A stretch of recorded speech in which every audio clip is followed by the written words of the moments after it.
একটানা কতদিন গোসল না করে থাকা যাবে? গোসল করা ছাড়া কতদিন থাকতে পারবেন? যিনি প্রশ্ন করছেন হয়তো শীতকালে গোসল করতে তার অসুবিধা হয়। আল্লাহ তাআলা এই ভাইটার কষ্ট দূর করে দেখ, আমরা তার জন্য দোয়া করি।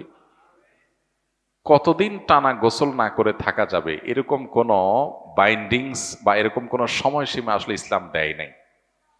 কেউ যদি গোসল করা ছাড়া 15 দিন, 20 দিন, 1 মাসও থাকতে পারেন আর তার গায়ের দুর্গন্ধে আশপাশে মানুষের কষ্ট না হয়, তাহলে শরীয়ত তাকে কিচ্ছু বলে না, এটা তার ব্যাপার।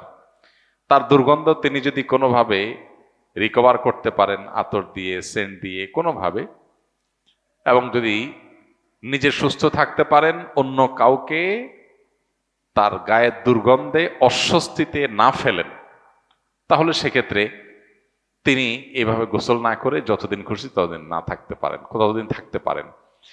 বিশেষ করে যতদিন ফরজ গোসল না হবে। ফরজ গোসল যদি হয়ে যায় তখন তো তাকে গোসল করতেই হবে। তবে এটা হলো জায়েজের কথা, যে এটা সুযোগ আছে, কিন্তু এটা মুসলমানের জন্য আল্লাহ সুবহানাহু ওয়া তাআলার পক্ষ থেকে অ্যাডভাইস করা প্রেসক্রিপশন নয়। অ্যাডভাইস করা প্রেসক্রিপশন হলো প্রতি সপ্তাহে কমপক্ষে জুমার দিনে মুসলমান গোসল করবে। নবী করিম সাল্লাল্লাহু আলাইহি ওয়াসাল্লামের সুন্নাহ শুক্রবারে সুন্দর করে, ভালোভাবে, উত্তম রূপে পরিষ্কার করে ফ্রেশ হওয়া, গোসল করা। কেন?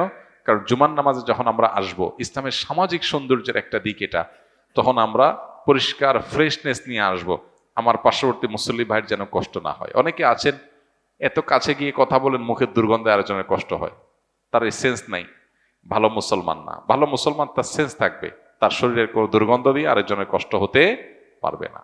আল মুসলিমান সালিম আল মুসলিমিনা মিন লিসানি ওয়া ইয়াদি, আমাদের কোনো আচরণ দ্বারা কারো কষ্ট হতে পারবে না। তো এই জন্য সপ্তাহে একদিন জুমার দিন পর্যন্ত আপনি গোসল না করে থাকলেন, জুমার দিন গোসল করে আসলেন, তাহলে সুন্নত আদায় হয়ে যাবে।